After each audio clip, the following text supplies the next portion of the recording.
It's a thank you, Zoom. This will be recorded for those that want to access it later for some of the information and beyond. But we're really looking forward to sharing what a lot of questions we're receiving, specifically about how to focus on the value on that eventual transition. Over the past 12 months have been unbelievable, I think is the best word to use. All the things that we never thought would happen to us in our lives have occurred. So there's been lots of questions about what the exit strategy looks like. If I was to sell, what would that look like? How much longer do you have when looking forward to the future? At the same time, we've also had a fantastic opportunity for those that have that Rockefeller glass half full, invest in an uncertain economy. There's been some incredible opportunities out there. So really the purpose of today is to talk about the lease and the COVID opportunity. For those of you that have joined our events in the past, they know I'm quite the positive and optimistic glass half full. So we're really now talking about how we can leverage the current state of affairs to help maximize the eventual practice sale proceeds, and also how to help to renegotiate or negotiate a lease. I know a number of you are looking to open a secondary practice. I know some of you are looking to buy a practice, and some that are selling. So just to get a quick sense of the room before interviewing our first guest, we'll pull up a quick poll. So we'll customize some of the content tonight. As that poll pulls up, give us a little bit of background in terms of the situation you're in your career, as well as giving us a bit of a perspective in terms of your objectives for tonight and how we can assist. As we pull up that poll, a couple of other quick components. Q&A section. So Q&A section is live. We'll be able to cover those today, and Bill and I have set aside some time in the end, as well as for those of you that are following along with a digital copy of your lease. You can always email us at info@cirrusconsultinggroup.com, and I personally respond to any of the urgent requests that come through this evening, and happy to circle back for those of you that I know a few are in a month-to-month situation or are in a very difficult situation in terms of at the stage of the acquisition. Chat is also open as well. Okay, perfect. So it is my pleasure to introduce my esteemed colleague. Bill Henderson in Tier 3 has been a long-time partner of Cirrus. We've worked together on many clients over the years as we've worked to really help support doctors to give the best advice and guidance through this important stage in the career. Bill Henderson is now the Senior Transition Consultant and Broker. Incredible history with Tier 3. Tier 3 now a proud Henry Schein company, and really excited to have a special event tonight. So we wanted to thank our sponsors tonight at Henry Schein for tonight's event. And there will be CEs issued for this evening. However, that is processed about 10 days. So give us a little bit of time to process those CEs afterwards. To introduce my colleague, first and foremost, Bill, really interesting background all the way, as we were just talking about, through Procter & Gamble and the uniqueness of presentations back just a couple of years ago. But really the reason why Bill's here today is because he's become one of the foremost experts to transition consulting in Canada. So really it all stemmed back to a disappointing experience he had with the appraisal and sale of his wife's dental practice many years ago. So Bill left the marketing and the big corporate America, corporate Canada event, and really now join and buy Tier 3, which was at the time a very small 2-person Ontario practice, appraisal and brokerage firm.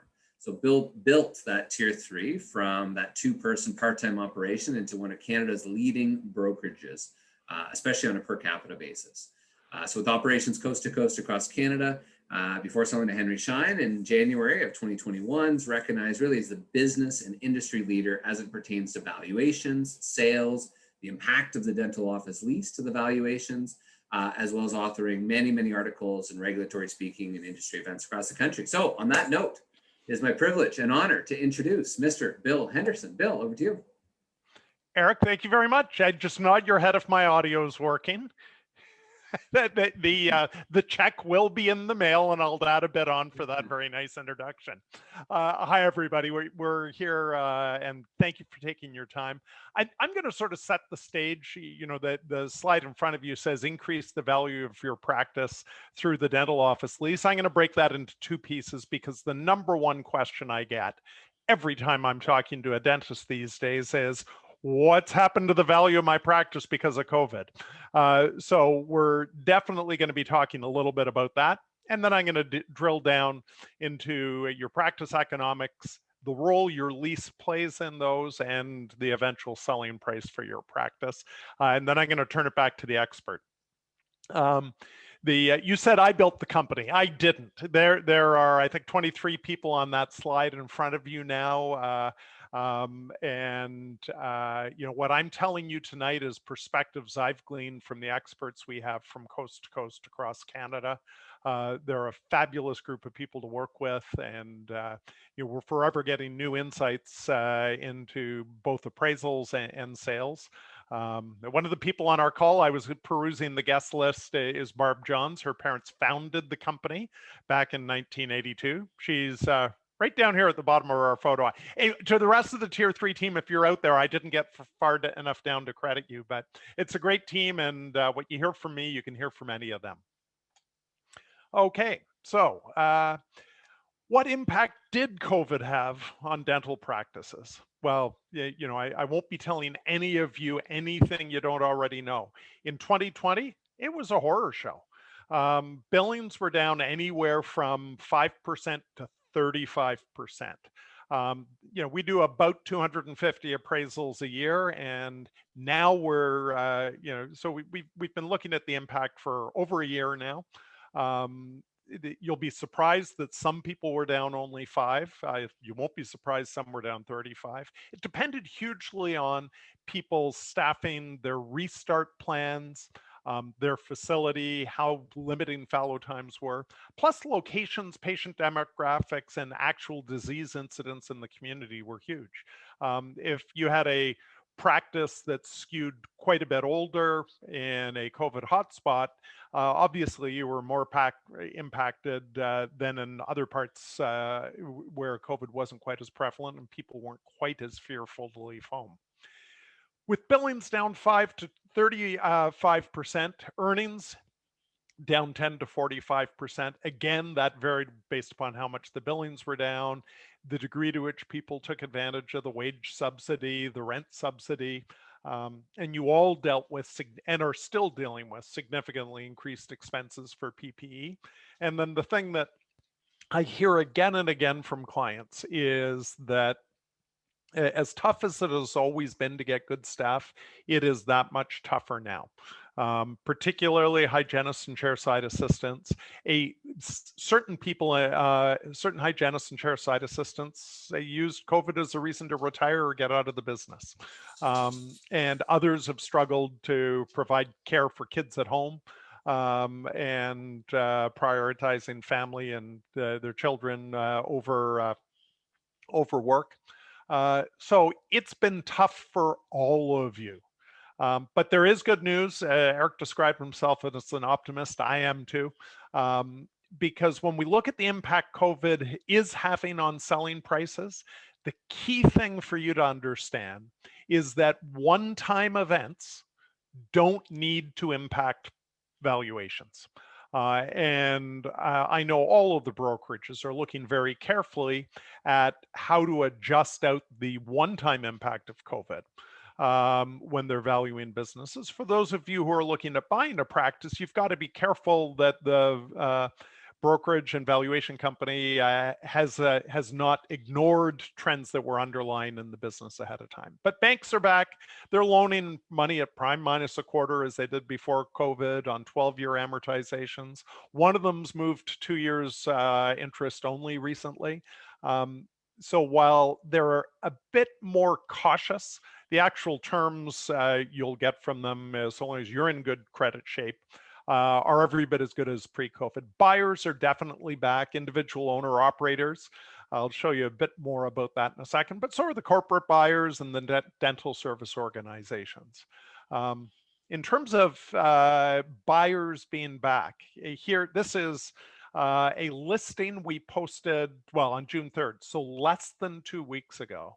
And it'll give you a sense of the demand out there for practices. We were the first brokerage to set up a list that people can register to get notice when new practices are listed. So we've now got, it's a stupid number, 4,125 people registered in a permission-based email system to find out when we list new practices. I'm sure over half of those registered 5 or 10 years ago, bought a practice and just never took their name off. The better measure of the actual level of interest we're able to generate and get in a practice is the web hits. On that listing, in the first 20 or 48 hours, we had 1,399 web hits on the listing. We received 312 separate inquiries about the practice. And based upon that, 153 people were qualified to receive the appraisal. Those are exactly the same kind of numbers, if not even stronger than we were doing pre-COVID. So buyers are definitely back. And the other things going on out there, sorry, I've got a dog that's decided to join the conference. Hold it 1 second. Misha, no. She's seldom obedient. Oh, the joys of working from home. Eric, nod your head if you can hear me and the dog's not obscuring me totally. Nope, we can hear you fine. Thanks. Okay, sorry, everybody. It's fun, COVID. Suggested fee guide increases have been huge. As you know, the ODA suggested fee guide's up over 4% this year. Frankly, I don't think the ODA is getting enough credit for what they did there. They kind of led the way. Other provincial associations have followed, and that's really eliminated the concern about that was rampant back in 2020 about what the increased cost of PPE and staffing was going to do to practice economics. Not a concern for buyers right now. When we look at what practices are doing now, sort of 2021 revenue levels on a monthly basis, some are still struggling to get back to pre-COVID levels. I won't pretend there aren't some that are struggling with that. So we're seeing maximum is down about 10%, but we're seeing people up 20%. And if you're one of those people up 20% and you're patting yourself on the back right now, the one thing to be aware of, don't get overconfident.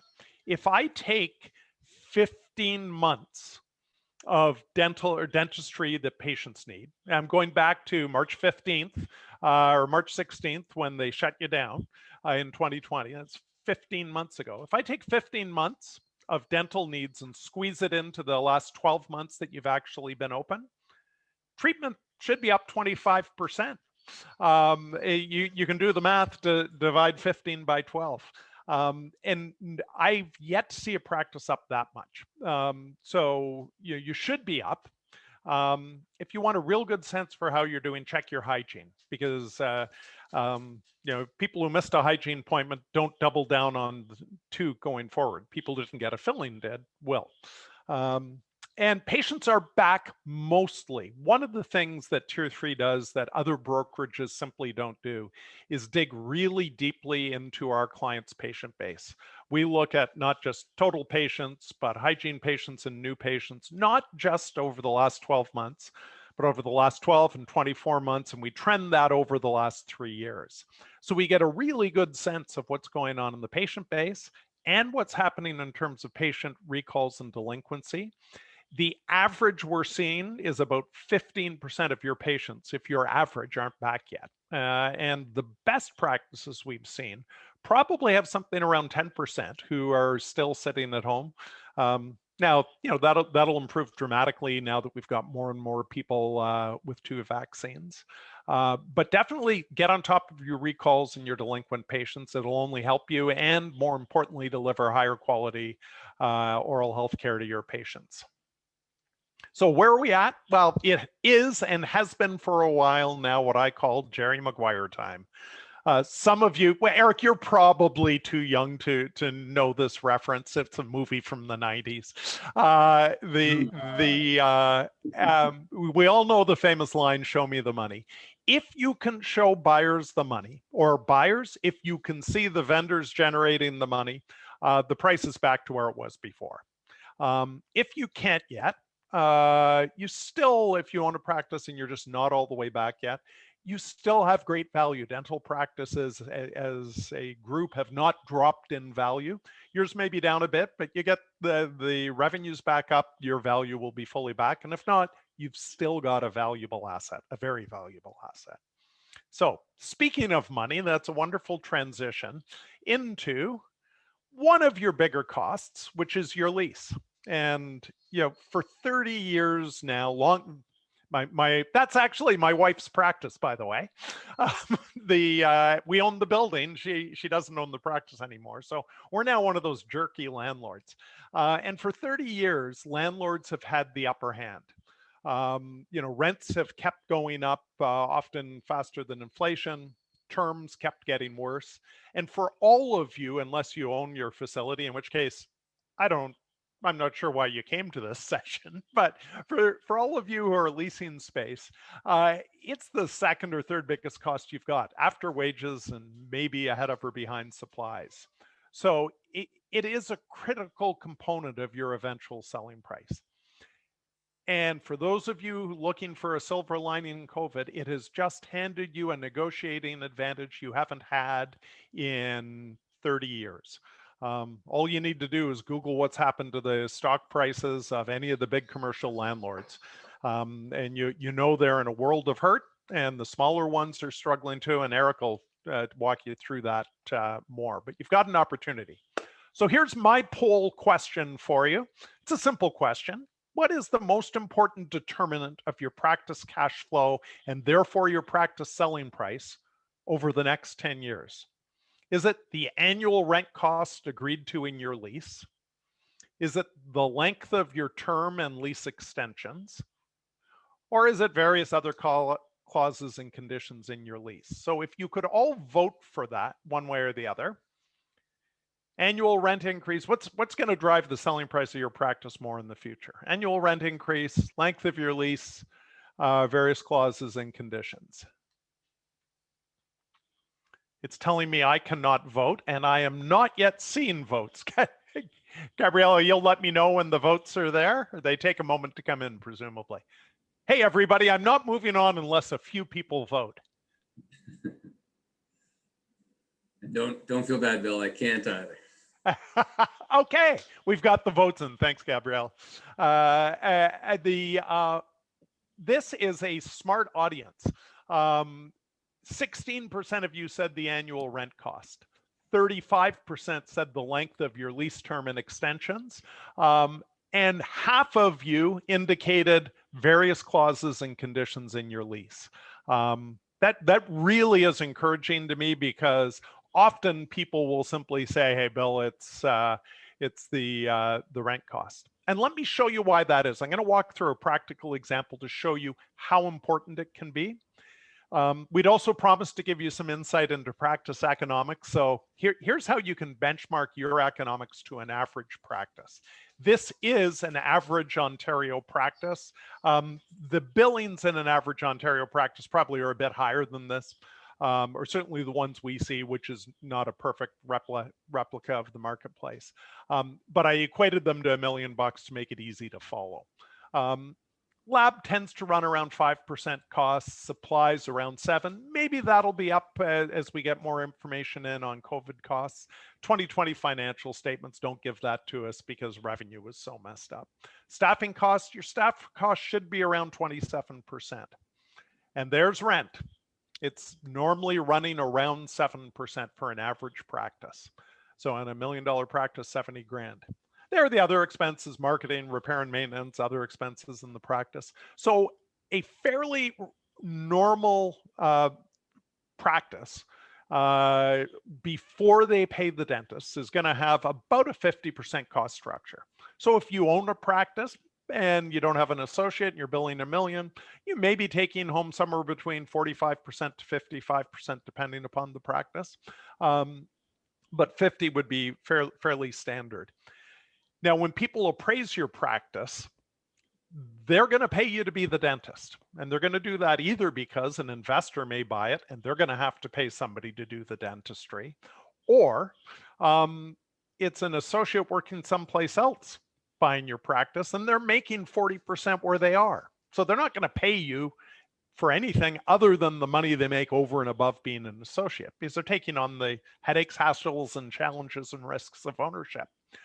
So this would reflect 65% of that $1 million revenue is dentistry, X lab. We pay a standard 40% associate rate on that. So the earnings in this practice are $240,000 after adjustments and dentist compensation. That's EBITDA, which you may hear people talk about.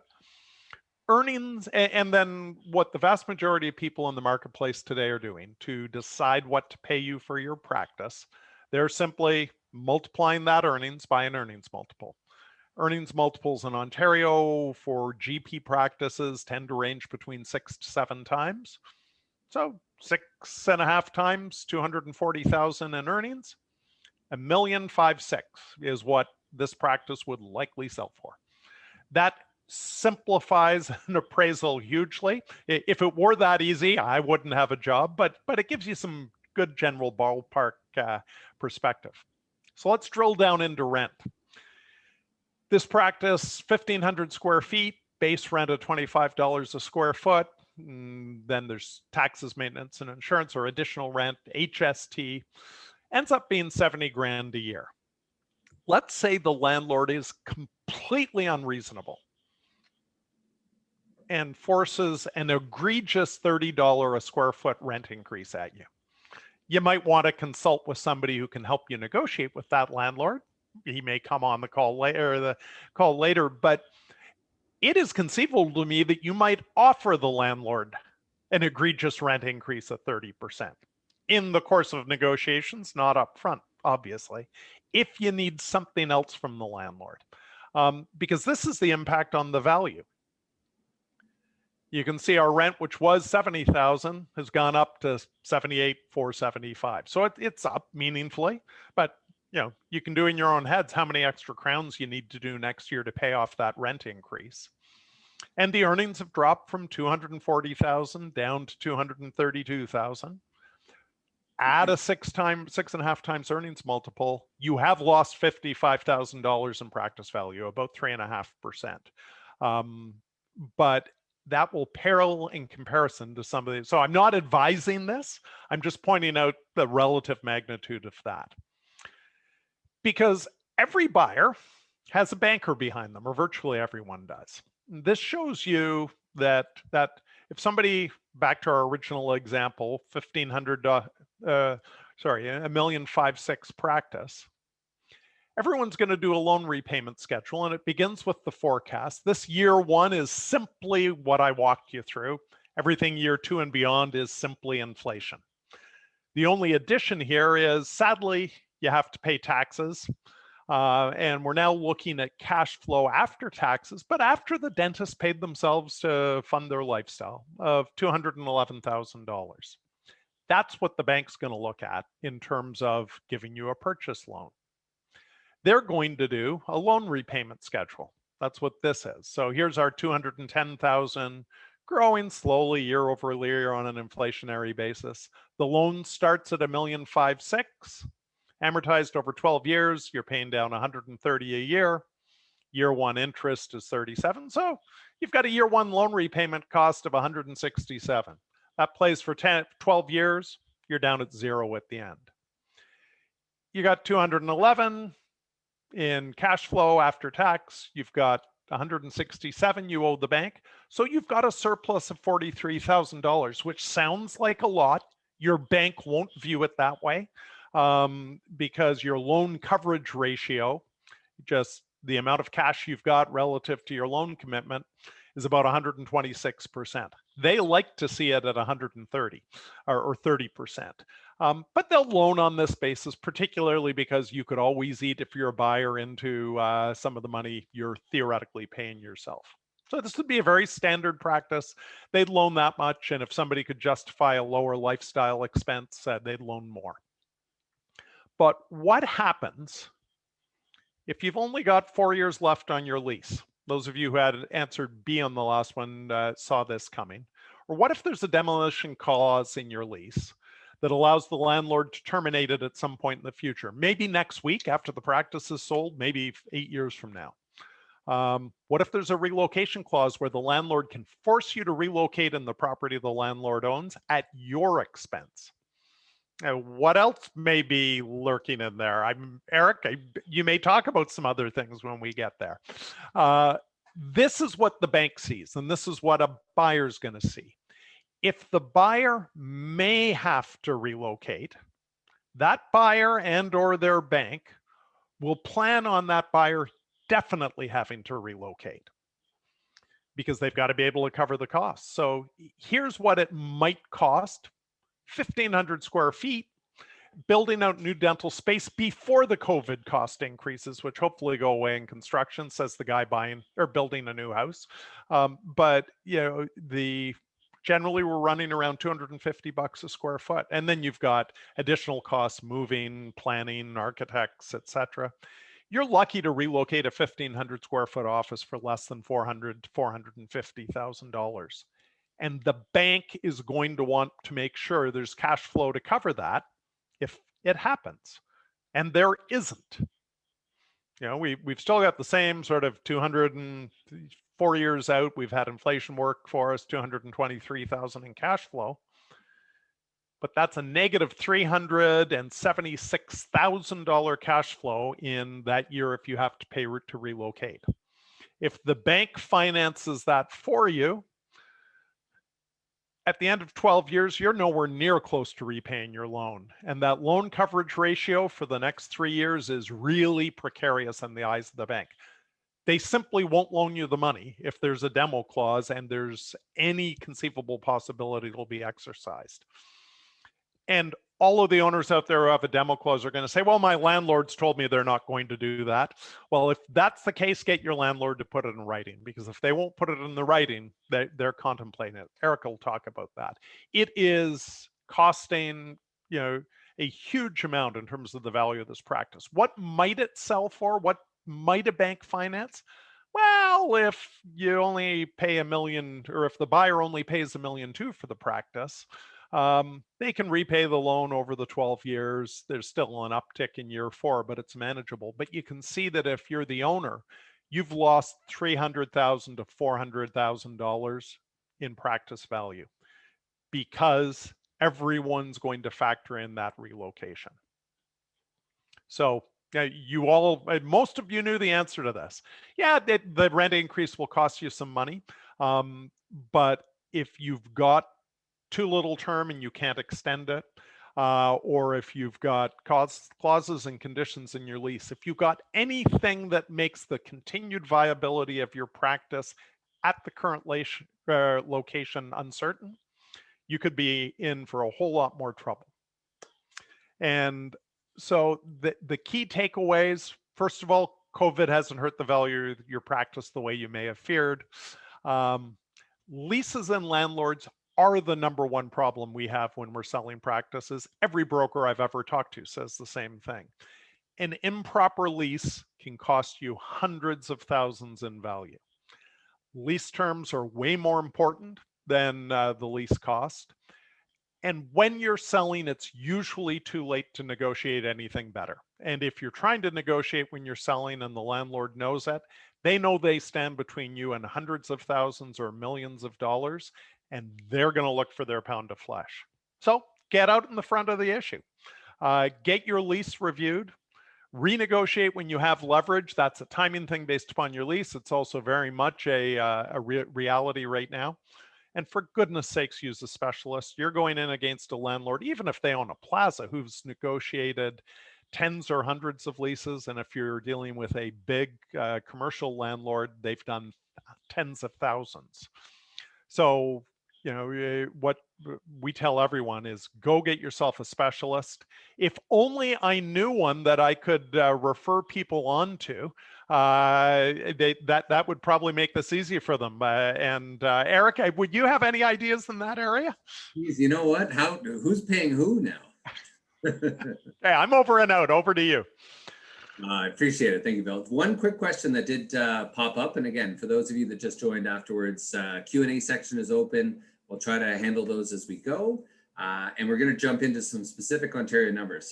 Just a quick question. The question you gave 6.5 to 7, Bill, based on multiples of a GP practice. The question was about what is the average multiple for specialist practices? How does that change for a specialty practice versus a GP practice in Ontario? It would vary a lot depending upon the type of specialty practice and the specifics. The issues, and whoever the specialist was, by all means, give me a call. We can talk about your specific circumstances. The issue with most specialties is you don't have the same level of recurring revenue. So forecasting future earnings in the hands of a new owner is very much a function of the transition plan, and whether you've got other people working with you, and whether you're a pediatric dentist or a periodontist with recurring revenue or a pure referral-based specialty. I would say at the high end, if it's high sustainable revenue, we've seen practices go for that same 6 to 7 earnings multiple range, but it could be as low as 2 or 3.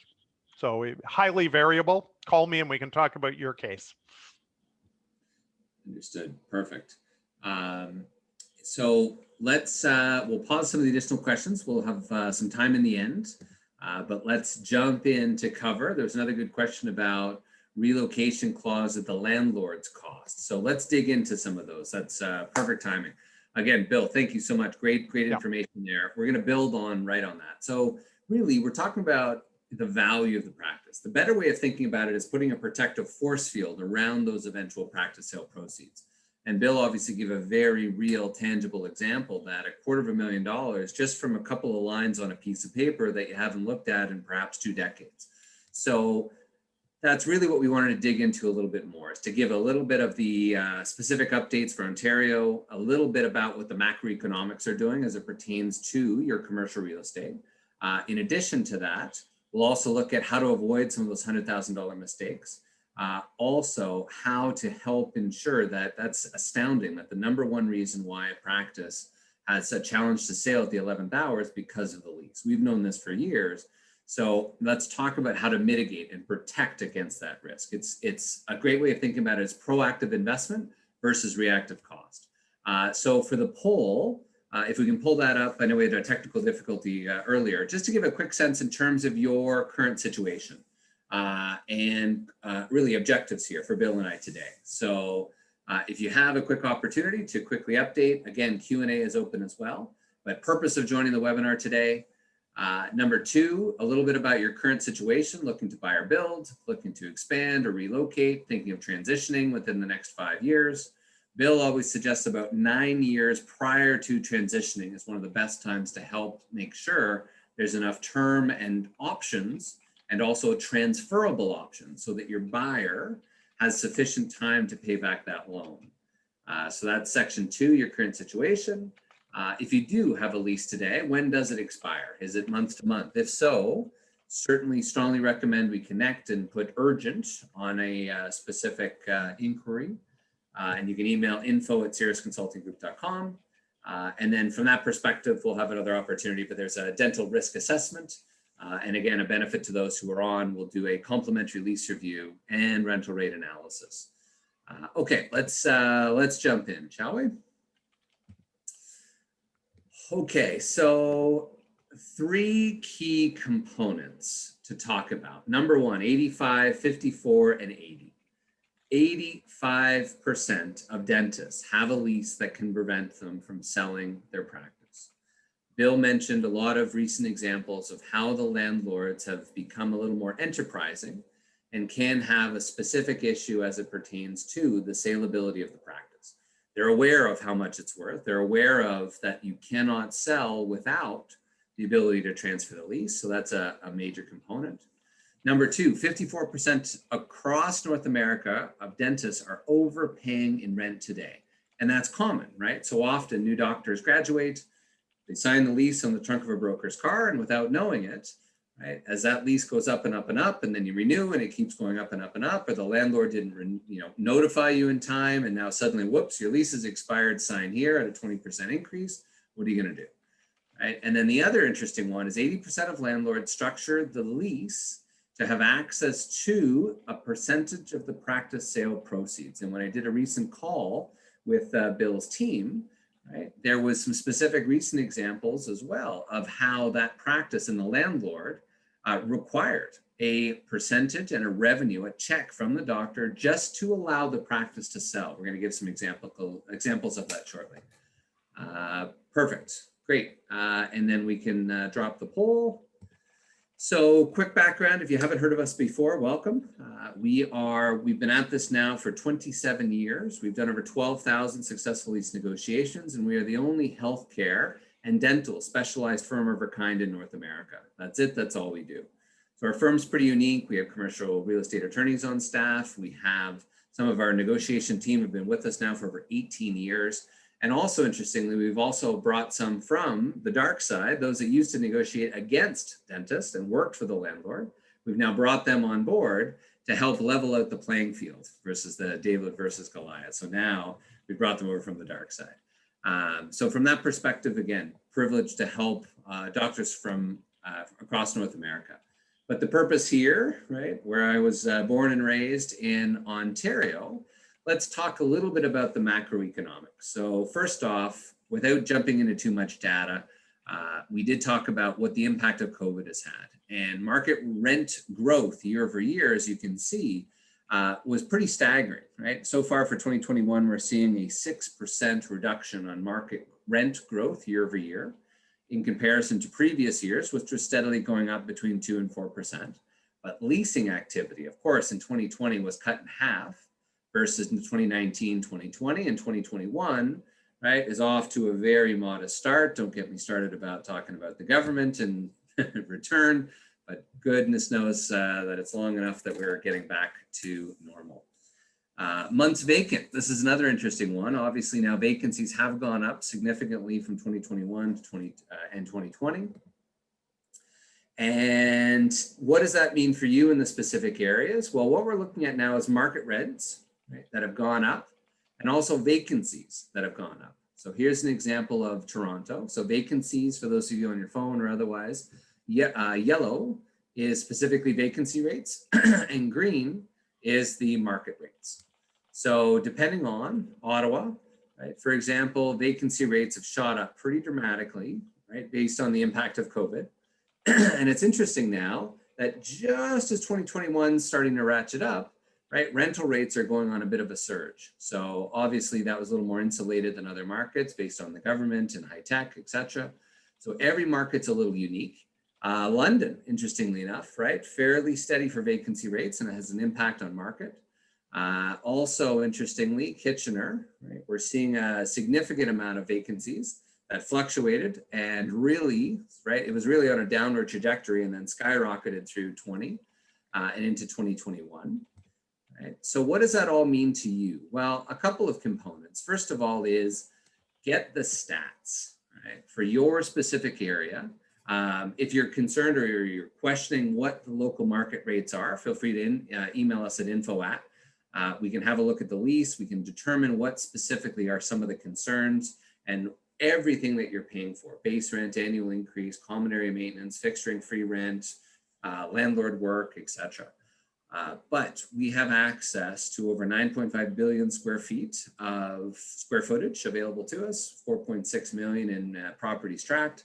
So we've got a lot of proprietary data, plus our own dental office leases that we've done throughout the province over the past 27 years as a great data points to help reinforce a successful negotiation. So get the facts is a key component. The impact of COVID, again, on practice value. So for those of you that own your own building and think, heck, this isn't for me, right? The dental office lease, especially, for heaven forbid, if something were to ever happen to you, the lease becomes a very important component. So let alone if you own your building or you are leasing, right, the lease becomes a critical component. So this is one example Bill mentioned, right, being a landlord himself. There's some advantages, right? However, it also creates a lot of upfront payments. It ties up a ton of capital, right? And therefore it really does reduce your ability of flexibility. I had numerous conversations with doctors that had done that prior to COVID, stretched themselves incredibly thin. And now based on the impact of COVID, they're rethinking locations, but unfortunately they're pot committed for not only the building, but also the practice. Right? And, look, a lot of DSOs out there don't own a single piece of property. Right? The value of the operating company is to gobble up, right, and use that money and capital to add a secondary location, or for you to buy a secondary practice can give a far greater return than, for example, just buying a building. Right? Anybody can go to a Tony Robbins course and get all excited and buy commercial real estate. But right, the value that you have with DMD or DDS behind your name gives you incredible advantage. So here's a little exercise that I did at Henry Schein's headquarters as part of one of the lecturers at the Henry Schein Dental Business Institute in Milwaukee. So before we went to the Harley-Davidson Museum, one of the examples was, what is the state of your estate? Now, we don't have this as a poll question, but just ask yourself, right? And even if you're leasing, right? Who owns the building, right? Who's the landlord? Is it someone in their personal name or is it a corporation? Who owns your practice, right? Is that in your personal name or is it a corporation? On your lease, for those of you with a lease, right? Who is the named tenant? Is it yourself personally? Have you therefore given a personal guarantee, or is it your corporation, or is it both? Another component, again, if you own your own real estate and you're contemplating selling them separately, the lease becomes a very big component. Are you paying yourself rent today? Right? The valuation practice that Bill will attest to, that it becomes much more difficult if you're using the same credit card and the same set of financials to fix the faucet, right, and redo the roof as you are to buy a new handpiece from Henry Schein, for example. Right? So making sure that there's a clear delineation, especially for those of you thinking to hold on to the building, right, and to just sell off the practice when it becomes time to transition. So I didn't want to touch too much on that, but I did certainly want to reflect that, again, when we're talking about protecting the practice sale proceeds, the lease can be one way that, even though, hey, I own both, it's going from one pocket to another, that's correct.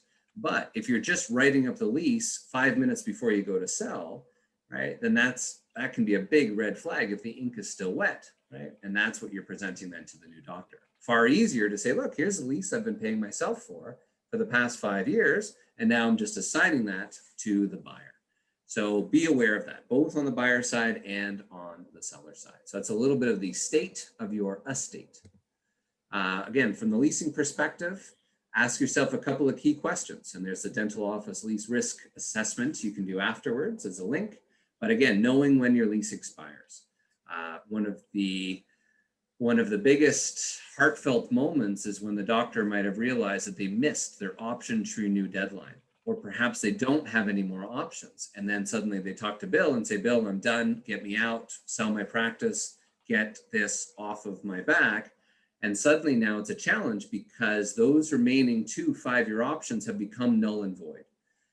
If you do not exercise those options and send, let it be a registered letter or an email, or depending on what your lease says, that can have a dramatic impact on term, which, as Bill mentioned, will have a big impact to your buyer's ability to get financed.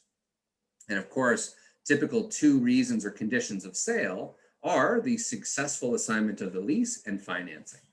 So a lot of the reasons why the lease has played such a big role in the transition is because, ask yourself the question, if the buyer couldn't walk in and turn the key, how much is your practice worth without the key, without the location, right? The location is your business is your practice, and is your location.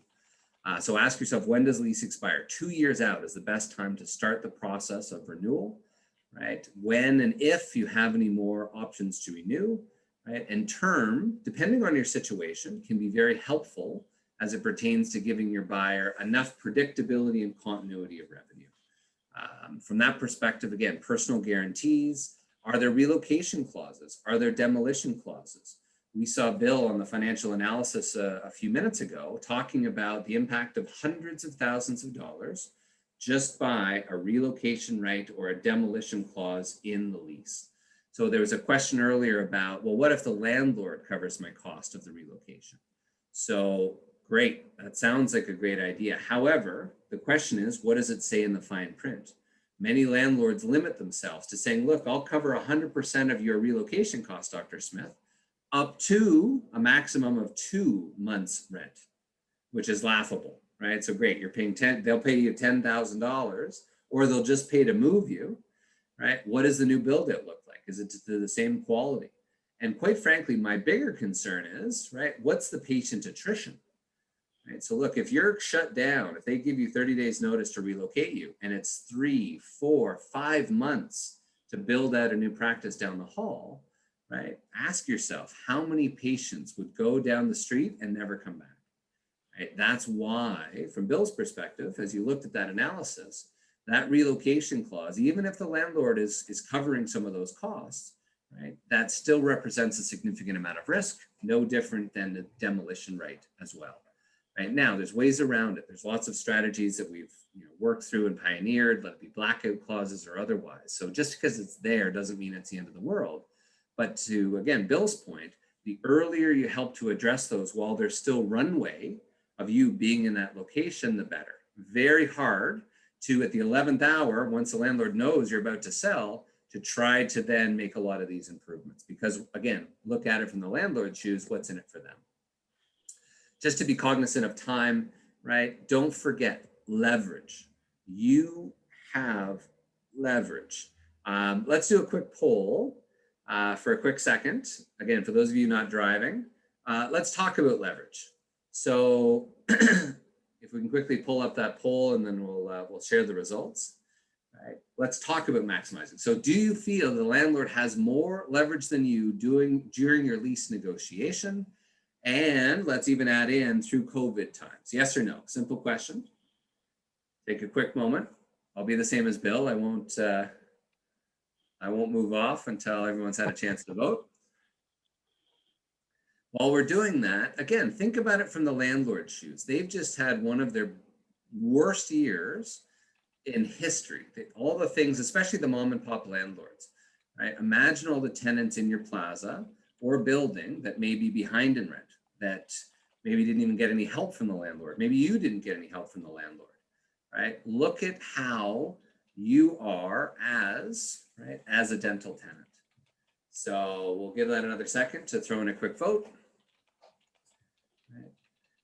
But let's start to shift the focus. Let's remind as to why you are the best. So number one, that's much better than the webinar I did last month with David Harris for embezzlement. So do you think the landlord has more leverage? Yes is 67%, and no is 33. So for the no's, right, I agree with you. Right? I believe now that you have more leverage than you have since in the US during the Great Recession back in 2008, 2009. So again, look at it. You, right, have the highest build-out cost of any other commercial tenant, $250 per square foot. Right. Number two, you have the lowest default rate of any other commercial real estate tenant. In many cases, about 0.5%. In addition to that, you also bring in high quality foot traffic, and look what's happened over the last 12 months. You are COVID proof, right? Meaning that you're coming to work every day, even under the most strictest of provincial lockdown situations. So many landlords now, especially the national REITs, are now saying, the real estate income trusts are now saying, look, how do we help to have additional medical dental tenants that can weather the fifth wave, heaven forbid. Right? So bottom line, what are we talking about today is, look, the landlord has the experience. They don't place crowns, right? They don't do any endo, they don't do any perio, and God help them if they were to ever place an implant, right? So from that perspective, all they do all day, every day is negotiate leases. That's it. Right? You, on the other hand, is chairside. You're busy, right? You're running your practice. You're thinking about selling. You're thinking about personal liabilities. You've got a family life, right? It is an incredibly busy task. I would argue the least thing on your mind is the lease, right? So therefore, right, the proper perspective is to thinking about leverage. First of all, don't let them paint you with that brush. Don't let them run the clock out on your lease renewal without being proactive. Right? So the whole goal of this is to help ensure that there's a level playing field.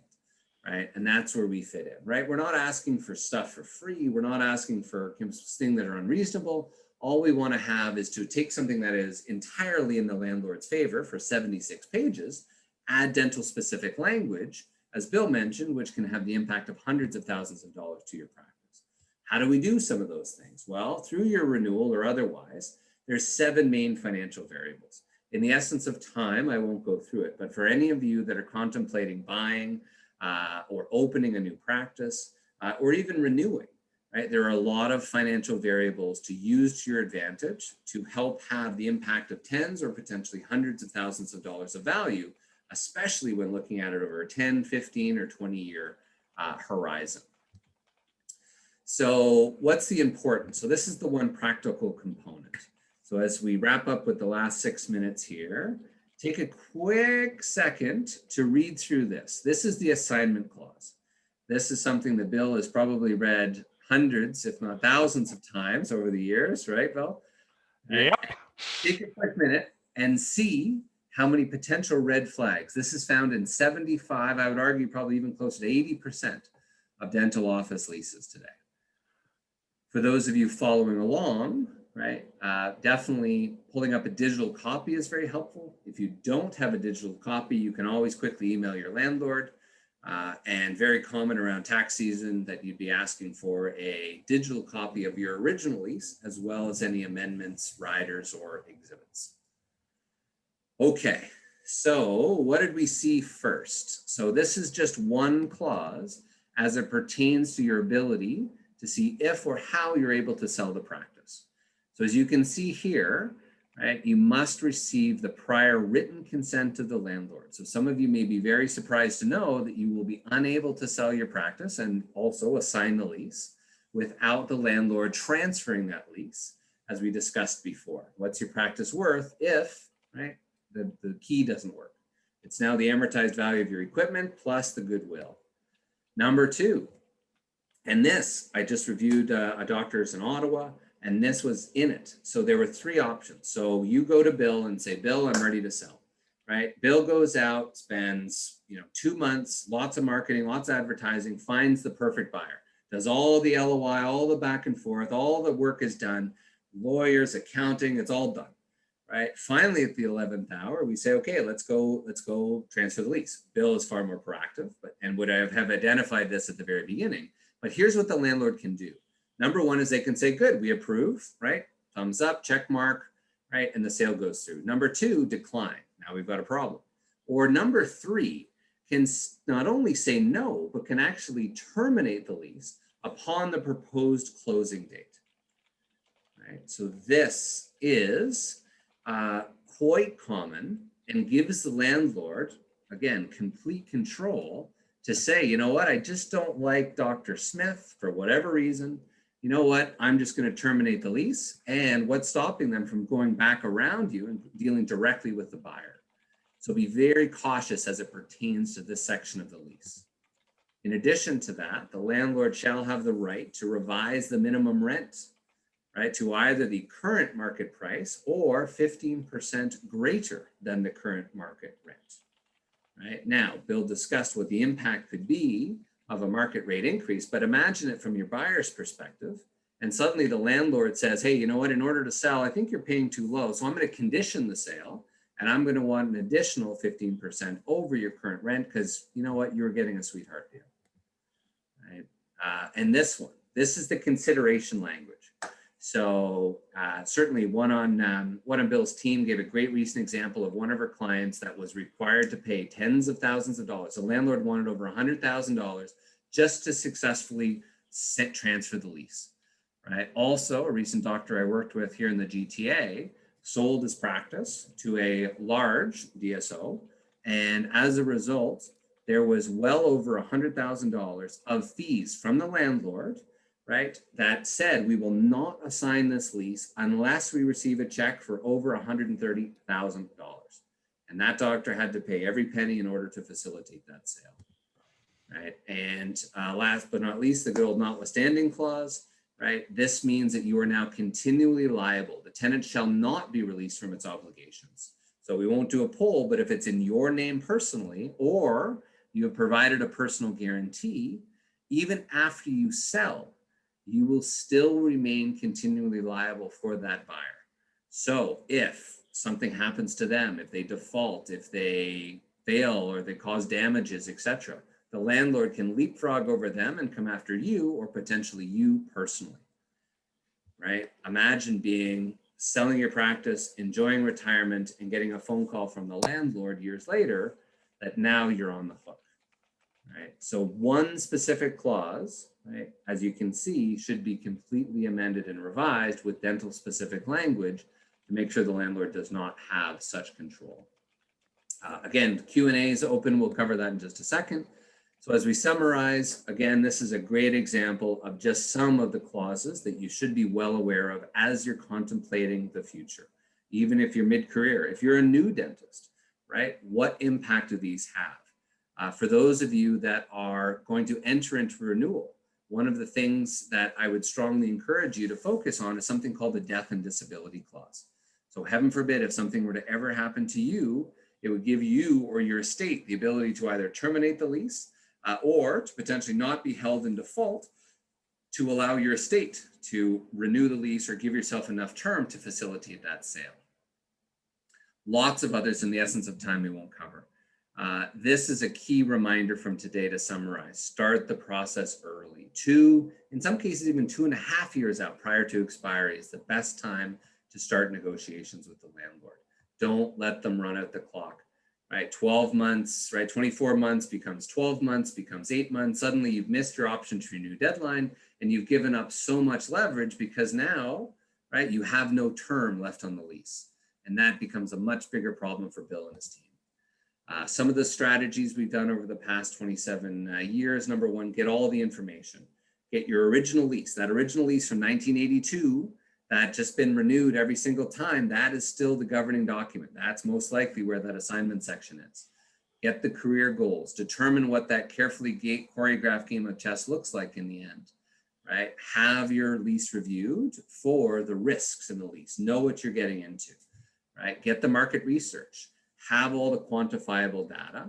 And then again, number 5 is figure out what your end goals. What are your must-haves in your next lease negotiation? What are your nice-to-haves?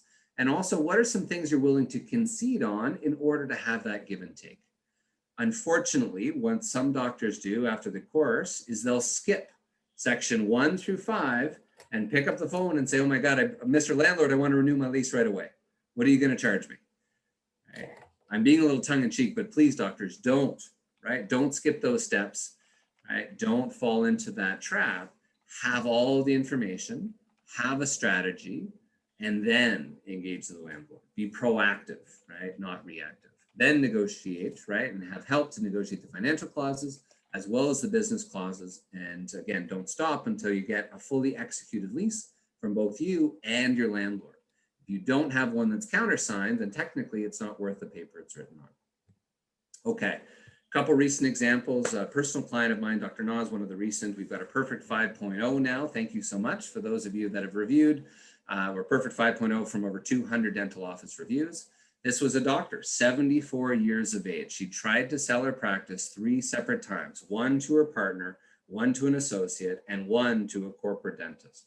Every single time the landlord came back and said no, right? As a result, she hired us, right, to facilitate the relocation. There was no way. The landlord wanted her space for any price. Right, so she tried to sell it 3 separate times. At 74, she hired us.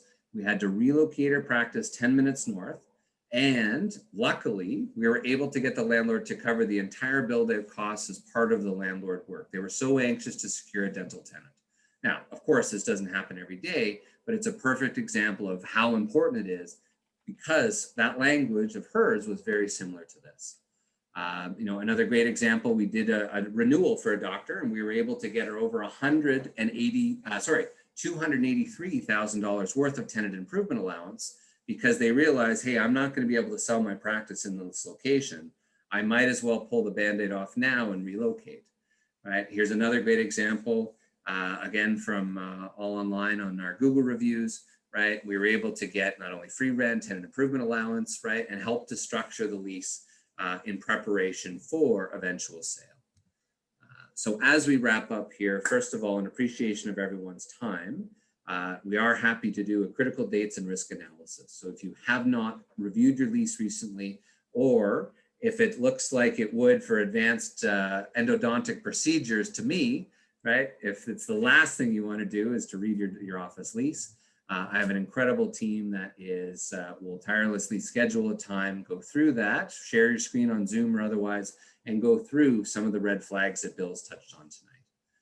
So on that note, we'll end off with a quick poll, and then we'll open it up for Q&A. I see we've got a lot here. So take a quick minute to quickly touch on today in terms of the specifics regarding your situation. Again, for those of you that are in an urgent situation, are looking to sell, or going through the valuation process, please mark that as urgent, and Bill or our team will follow up based on your situation.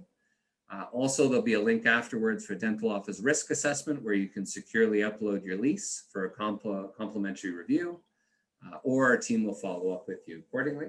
And you can put in a preferred time as well as an alternate time for the lease review.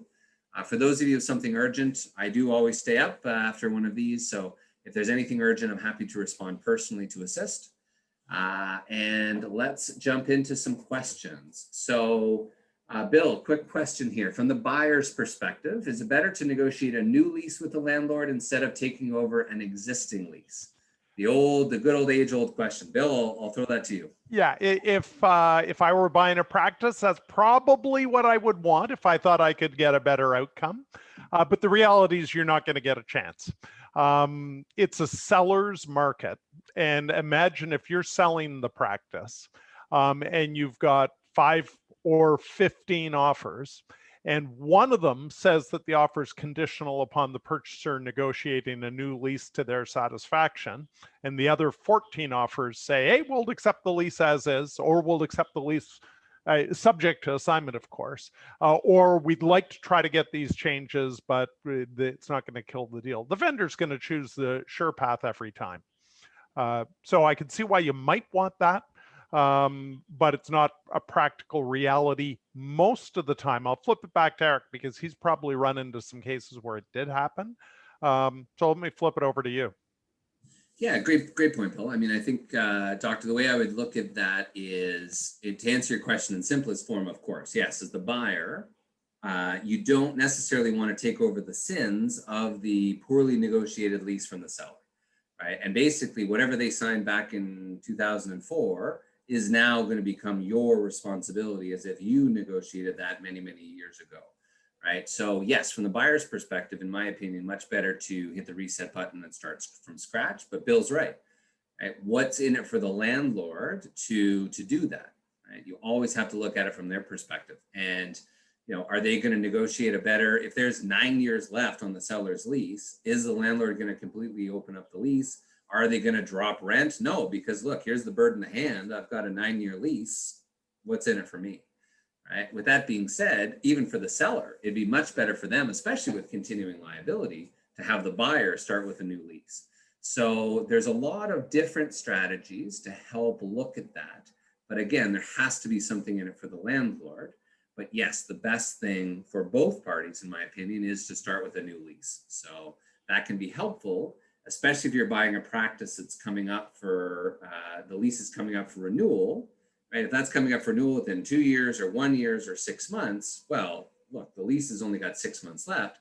Let's look at bringing the new doctor in. Let's look at a new 10-year term with 2 5-year options, because look, all the landlord cares about is a dollar sign on your forehead, right? It is term and rent. That is some of the biggest components underneath it all. So if we're able to leverage some of that, right, give them some benefit, then definitely that can help address a lot of these other clauses in the lease that, as Bill showed out, could have hundreds of thousands of dollars of impact. So hopefully, Doctor, that covered that one. A few additional ones that just came in. Again, this is the Q&A section. Feel free to, we'll keep the lines open here for some additional questions. What can you do if the landlord refuses to negotiate the lease, claiming it's too early? So that's the trick, really. First of all, it can be very difficult, right? The landlord, obviously, it's to their advantage to run out that shop clock as early as possible, the landlord knows that it can be upwards of 18 months to pick up and relocate a practice here in the GTA, or longer with COVID and shortages of supplies. So part of that perspective is, we do let it be the relationship we have with the landlord, let it be the way that we position the proposal, and being proactive is a good one, right? By drafting a proposal outlining a new 5 or 10-year term with 2 5-year options, typically we can get through the management company or otherwise and actually get to the landlord. And as long as it makes sense, look, for some of the bigger landlords, they can only recognize revenue if there's only 2 years left on the lease, right? To propose a new 10-year term can give a lot of additional advantages there. So there's, perhaps in the essence of time, we can cover that afterwards, Doctor, but there are certainly some strategies that we've done over the years to help start that process early, to make sure we're not, falling over our swords and suddenly the landlord taking control of the situation. Okay, another quick question here. Do I have any recourse if my landlord gives a term sheet offering a 10-year deferral on demo and then only gives 5 when the lease is drafted? This ended a sale of my practice. Oh, sorry to hear that, Doctor.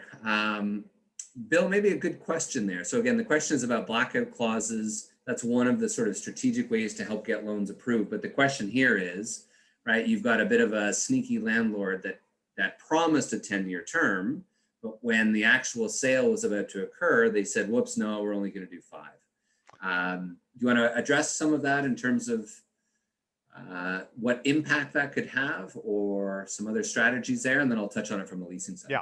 I just realized the sun's coming through the window. I'll lower the drape when I'm done talking, so I don't look like I'm pixelating completely. I feel bad for you, and the challenge is there's not a lot you can do. The purchaser and their banker, as I talked about, is now going to be looking at it and going, okay, I've only got 5 years of tenancy certainty, and then I might have to lay out $400,000-$500,000 to move. If it was urgent, you can obviously discount the practice enough to get it sold.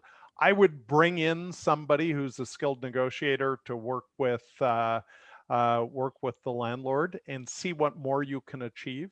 The reason I made the point I did about paying more is sometimes not going to hurt as much as demo clauses do, is maybe by giving the landlord something they want, a longer term or more rent. Or something else, and Eric may have other ideas. You might be able to get them back out to defer it for the additional 5 years, but you're in tough. There's no doubt about it. Yeah, I'm going to get my blind, and then I'll be back. So yeah, Doctor, from that perspective, you asked about recourse. In my opinion, no. They might have put a term sheet. They might have sent you an email to say, hey, we'll give you a blackout for 10 years. Yet when they actually got to the lease, once it got to the eyes of whatever senior person there, they only were offering 5. So, there's not really much recourse. The opportunity and the strategy would be how do we help structure a lease proactively? If you, prior to sale, 5 years prior, even 2 years prior, even 6 months prior, would have been enough to carefully negotiate a new lease, right? Not alerting the landlord that you're about to sell, and to help get the longest blackout term possible. For example, if you had potentially, I'm just giving some rough examples, if you had signed a new 5 or a 10-year term, negotiated a blackout period for that initial term, but not the options, well, then for your buyer would then have at least 10 years of term, and that potentially could have protected and would not have ended that sale of the practice. But again, I feel terrible for you, Doctor. Another question here, with those big landlords, especially in plazas, they always have a relocation demo clause.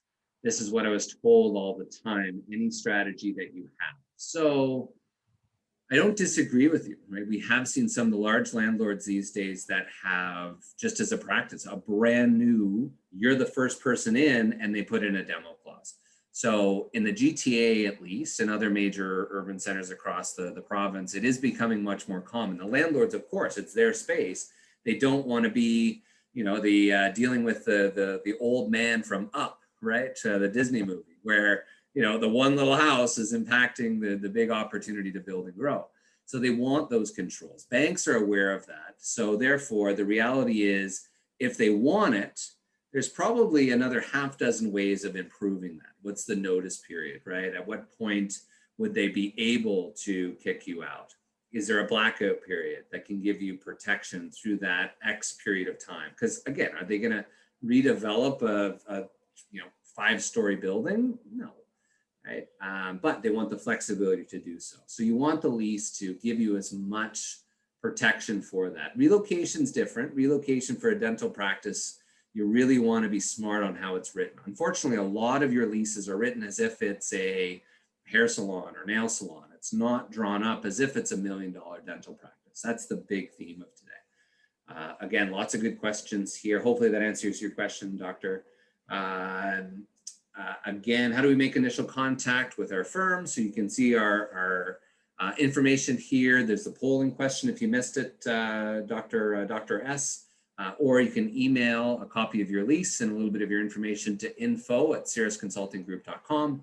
You can include 3 potential times that you're available for a call. Again, if it's urgent, please note urgent in your subject line. Okay, so we've covered that one. Another doctor. So if I have a two times 5-year option, so 2 5-year options on top of my 10-year lease, does it make sense to negotiate before the 10 years up and try to get even better options going forward, or just let it rise and renegotiate during my second 5-year option? Let me throw that to Bill because I love this question. So the question was, again, Bill, you've got a doctor who is not yet ready to sell, right? Let's say they've got that 9-year horizon you recommended. The question here is, should I wait until after renewing, should I just run through the clock, run my 10 years, exercise my option, and then before it ends, should I then negotiate, or should I focus on that before the initial 10 years is up? Yeah, that's a great question, and I'll be interested in what you have to add, Eric. Here's the way I always think about this, and I didn't get into this earlier, so it's a great opportunity. Banks are now loaning money over 15 years. They want you to have 15 years left on the lease so that they know they're going to get paid back. So, sorry, I said 15, I meant 12. So if you're ever down to 10 years, you're getting into a gray zone with the bank. Now, we often, if in a good practice, they'll still do it, amortized over 12. But you would never, as I read this question, want to just renew the lease without trying to tack a new renewal period on at the end. So you always want to, what I love is a 5-year lease with 2 5-year renewals if you can get it, because remember, renewal periods are entirely to your advantage, not the landlord's, because the landlord's committed to give you the space if you want it, but you're not committing to stay in the space. So if you can go 5 + 5 + 5 and continue to add 5 years on as you go, great. If you've got 10 and 2 5s, yeah, I'd be working, talk to somebody like Eric to figure out when the optimal time to go in and have the discussion about your long-term future. You are all AAA, quadruple A tenants, and timed correctly, which was one of Eric's key points, you've got a lot of leverage. Depending upon what's in your lease, what you want to get out, what the landlord situation is, how sophisticated they are, all that's got to go into the negotiation strategy. And you need to be dealing with somebody who knows what they're doing in that regard, not me. I'm going to tell you, get me 5 + 5 + 5, and I'm happy for you. Give me 5 plus, have 3 years left on your term and a 5-year renewal. We got a problem if your landlord's not going to play ball and extending.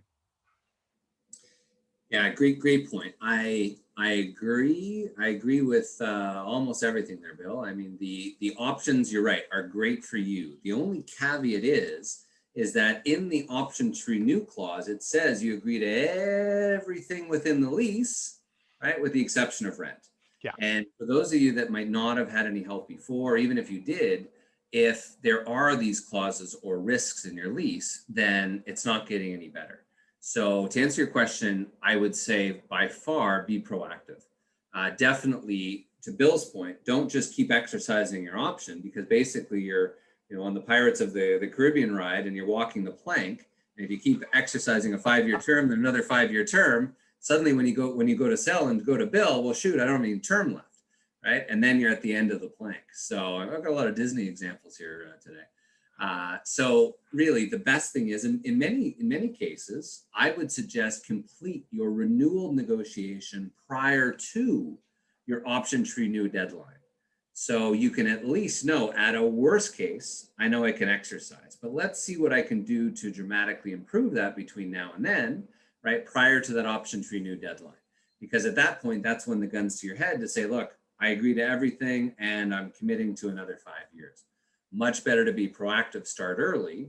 And if any of these things, Dr. K, are in your lease, then much better to fix it now than it is in 10 years from now when you're that much closer to retirement. Or in the case of a death and disability, heaven forbid if something were to happen to you, or you're like my godfather who took a divot wrong and suddenly caused a shoulder injury and was never able to practice again, brought the situation through that you really want to be prepared to get the best possible lease now to protect you, depending on what you can control and what you cannot control.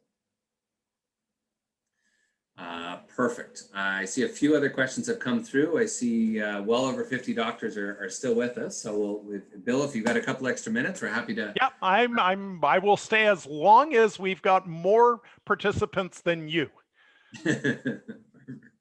Another question, Dr. S. I have options through 2046. Wow. But I'm looking at more space. Don't want to have 2 leases. So if I'm reading this right, this is a potential expansion opportunity. So you've got a lease that gives you significant runway well through transition, but you're running out of space. So there's the desire to either relocate or potentially to expand into an adjacent unit. But you don't want 2 leases. So the first question, Jessica, would be, what does your current lease look like? When does that come up for renewal? Because some of the strategies can be a blend and extend, which is the concept of how do we take the existing lease plus, right, an extra 1,500 square feet next door? How do we help to combine those into one? Because not only are you a tenant that's paying your rent on time, but now actually you're looking at helping the landlord out with their vacancy problem. Plus you're about to build out at another $150 to $250 per square foot, which instantly becomes an asset to the landlord for all those build-out costs. So it depends is the strategy. The landlord might require you to have 2, but depending on your lease situation, first of all, you have all the leverage because just like the call I was just talking about, you've got a great opportunity now to go back to the landlord to say, look, I've been a great tenant. I'm contemplating options, but you know what? I need to have a great deal in order to move me in next door, or, right, I'll be forced to try to have my cake and eat it too, and maybe negotiate with a landlord across the street in that nice new strip mall that is dealing with 30 or 40 or 50% vacancies. Or maybe they're not even listed, but maybe there's a ton of florists or otherwise that are 3, 4, 5 months behind in rent, and they just don't have the for lease sign out yet. So those are the type of things I would certainly advise. Jessica, I'd be more than happy if you want to send through an email to info@ and a copy of your lease, or at least the details about your existing practice. But you've got a lot of leverage. Okay, another question here. My practice is in the Path in downtown Toronto. I've talked to a lot of doctors in the Path, and that's I certainly feel for you. That's been very difficult. Since nobody's been working in offices downtown, my practice has been basically decimated for now. The rent is extremely high, but the landlord is not willing to give me a break with the rent at the moment. Are you aware of what's been happening with respect to this in the downtown offices? Are there any options to present to the landlord, because it is very difficult to pay full rent at the moment? Rent was deferred, but due now. So you hate to hear those examples. So, I mean, in short, it depends, right? The landlords down there, part of what you were paying for was the foot traffic. The landlord's going to say, well, hey, that's out of my control. But you've got the location, you've got what was the foot traffic, and this was outside of their control. With that being said, right, there is an exodus, right? There's lots of stores in the path that have closed up and aren't coming back. Landlords are aware of this. Landlords need to appease their shareholders, stakeholders, etc. So the ability to retain tenants and or secure new long-term leases does give you leverage. So the next question is, Dr. J, is when does your lease come up for renewal? That is when you have the most amount of leverage, to, especially while in COVID times. In the US, some landlords have COVID amnesia because it's back to work and back to normal.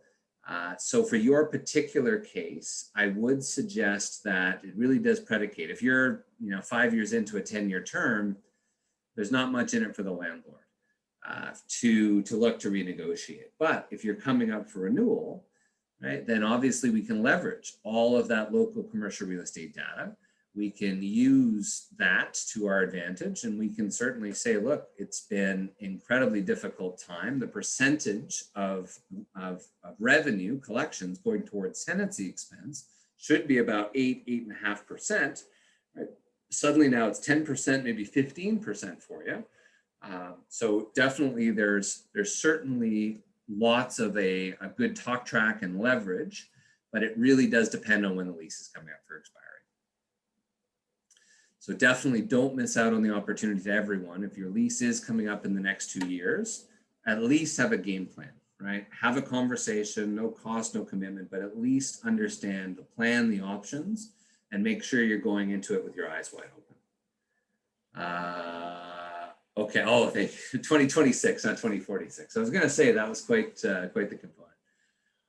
Okay, another quick question here. My situation in the process of buying a practice, the lease will end in 2024 with a 5-year renewal option after that. Before I pass this to Bill, the first caveat I would say is the option transferable? In a lot of leases, they will be personal to the original tenant, and it would be up to the landlord if they would allow that to be transferred to the new buyer. So that's my first question, Dr. W. Which is better? Which is the better option? Ask for 2 more 5-year renewal options after 2029, which will extend to 2039, or to get a new lease with 10-year terms, 2021 to 2031, and a 5-year renewal, in your opinion. So, Bill, an interesting question here, again, from the buyer's side and or from the seller's side. What would you advise from a practice sale perspective here? Well, it's coming from a buyer, so I'll respond that way. And what I would say is that if this were a seller I was working with, we would have dealt with this already. Because whenever we've got somebody without at least 10 years of tenancy certainty, we want to have them work with somebody like Eric and his team to try to get that lease into better shape before we sell the practice. Because the last thing, and you heard it in my earlier answer, I do not want to bring the landlord into the sale process if at all possible, other than a simple assignment. The moment we're bringing the landlord into the process and we're trying to get leases extended and renewal periods added, they know they stand between the transfer of a lot of money. And Eric would have more stories than I do of how that can end poorly. So if you own a practice, that's why we're talking about get your lease reviewed, figure out what the issues are, get a plan in place to negotiate it with your landlord before you put your practice on the market. But to answer Dr. W's question, I think you've got 2 trade-offs there, and I'll give you 2 very different examples. If you've got a 10-year lease, you've got cost certainty for 10 years, or relative cost certainty, and other than the additional rent component, and that may have significant value to you. On the other hand, you're locked into the location for 10 years. And we both empathize, Eric and I, with the doctor in the path. There are times when a location you thought was great can become a problem. You are in a Eric, you probably dealt with some people in this situation. People on Highway 7 or up in Newmarket on Davis Drive who went through 4 years of hell as the town completely ripped up the street in front of their plaza. If you've got a 5-year term and that starts to happen to you, it may be enough to push you elsewhere. If you're locked in for 10 years, you can't do it. So I think it's a trade-off of cost certainty versus flexibility. And you got to assess it based upon the situation. I'm curious what your thoughts are. It's a great and interesting question. Yeah, I mean, I agree. I think the flexibility is there, but you've got to ask the question, what's the reality of that? If you're about to purchase $1 million or a $1.5 million practice, the likelihood of something being so extreme that you're going to go out and pick up and relocate after 5 years, as you look from Bill's example, right? You're just starting to get ahead. Are you really, you've got the golden handcuffs now, are you really going to want to pick up and go through that stress and trauma and hope that all your patients are going to come with you? That's fair. In our experience, we don't see that often. So my perspective is if you're about to write the big check, that's when you have the leverage.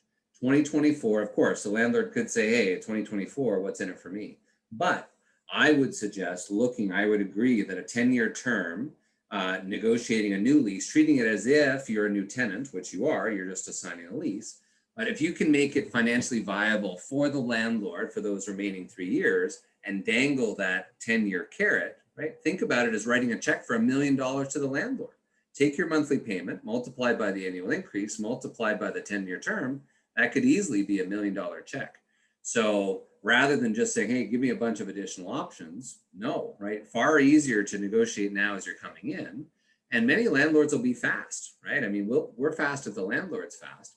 It gives you a good option to help to ensure that you're improving your situation as you're coming in. That's from a leasing perspective. So, and of course, the seller, if suddenly now they've got a bad lease and they're personally guaranteed and they're continuing liable, if that lease goes away and the new lease comes in, right? Well, the buyer would be pretty happy, or sorry, the seller would be pretty happy with that as well.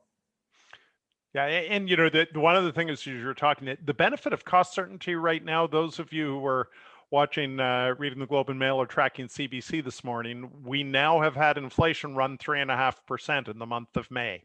And as I think about that, locking in at today's rent rates might be prudent. So it's in my mind, it's case by case. But the key thing is make sure there aren't a lot of bad clauses in whatever you're signing. And the 2026 thing, I may change the answer to Dr. S on that expansion, because the thing I'd immediately say there, if your renewals currently only go to 2026, you're in a precarious position. Now, if you're thinking of upping and moving out entirely, yeah, you got 4 years and you can do that. If you're thinking of expanding where you are, it might be prudent to get into a discussion with the landlord now, because you are in a precarious position. If you got hit by a truck tomorrow and somebody asked me to sell your practice and I've got 5 years of tenancy certainty, we're in trouble. And we got to get into a discussion with the landlord. The landlord can take advantage of that. You saw my example of how much 4 years of certainty could hurt. So if you really only have until 2026, I'd follow up with Eric's team and sort of discuss your specific objectives and needs. That makes it much more urgent than the 2046, which blew us both away. That was the longest lease runway I'd ever seen. And it looks like, renewals go to 2046. The next renewal interview is. You're. We just got a quick update. Got the okay. Yeah, so Dr. Appreciate that. You're getting the meeting of the minds here. But yeah, I agree with you. I think that an expansion opportunity changes everything, right? You now are looking at starting a new lease, but you're also an existing tenant. So, perhaps it's also a good opportunity to potentially remove some of your personal guarantee or limit that personal guarantee, right? You're now coming in for more. You're now, you paid your rent on time, presumably. You haven't been in default.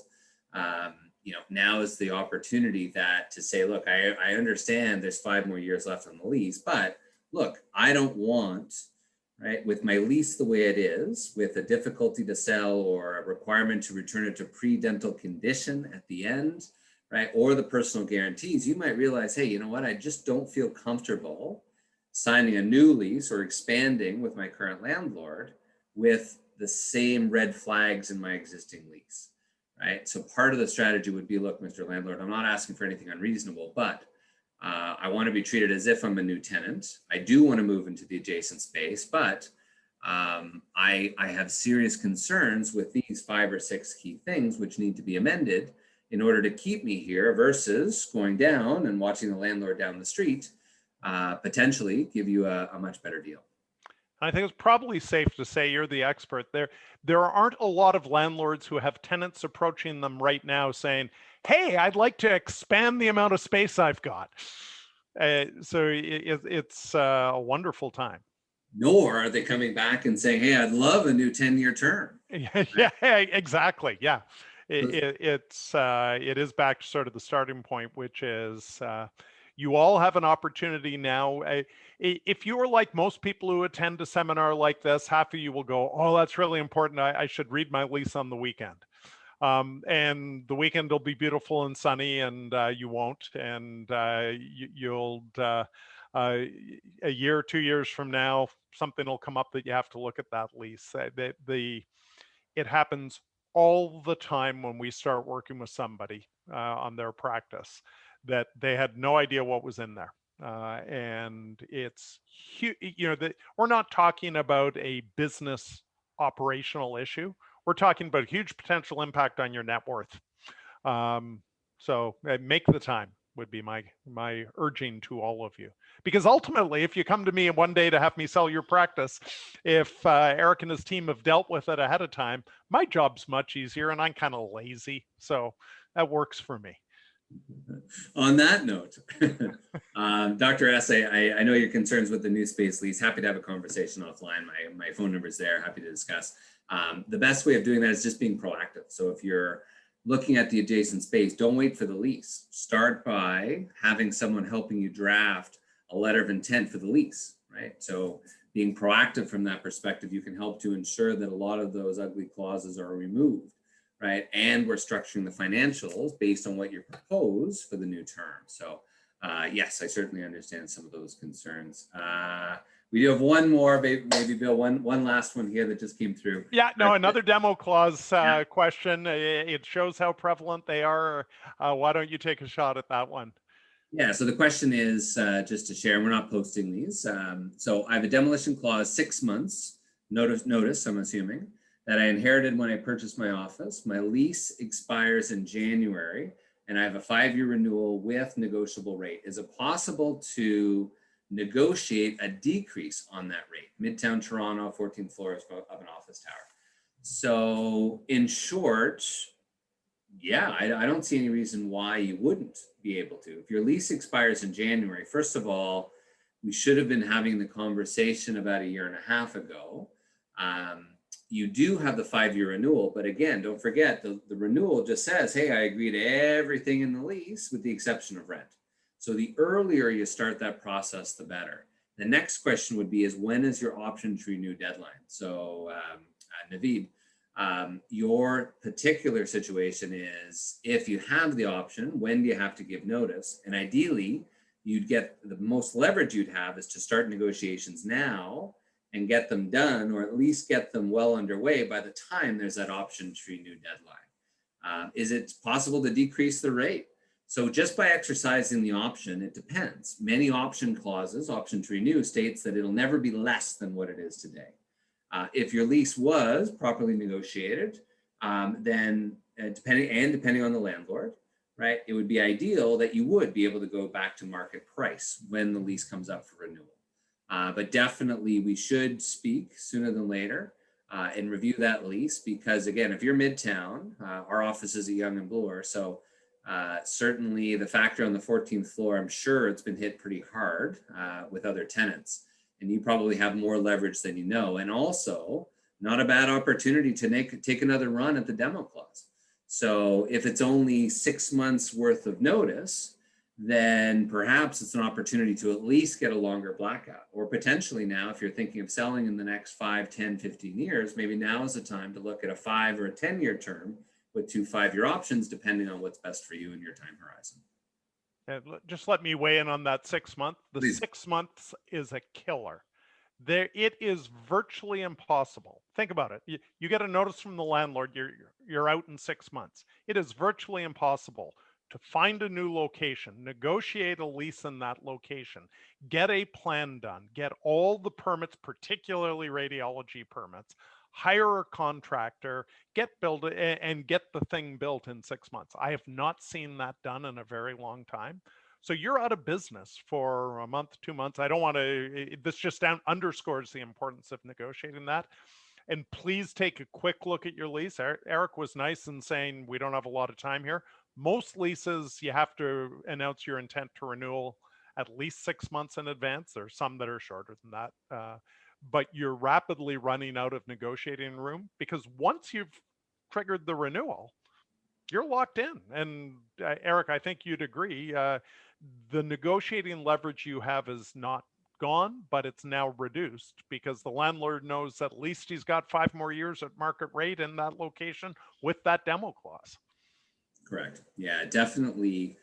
You know, for many clients, depending on their situations, I'd suggest don't exercise your option. Again, much better to start that much earlier, complete your negotiation prior to, and treat it as if it's a new one, right? Bill was right.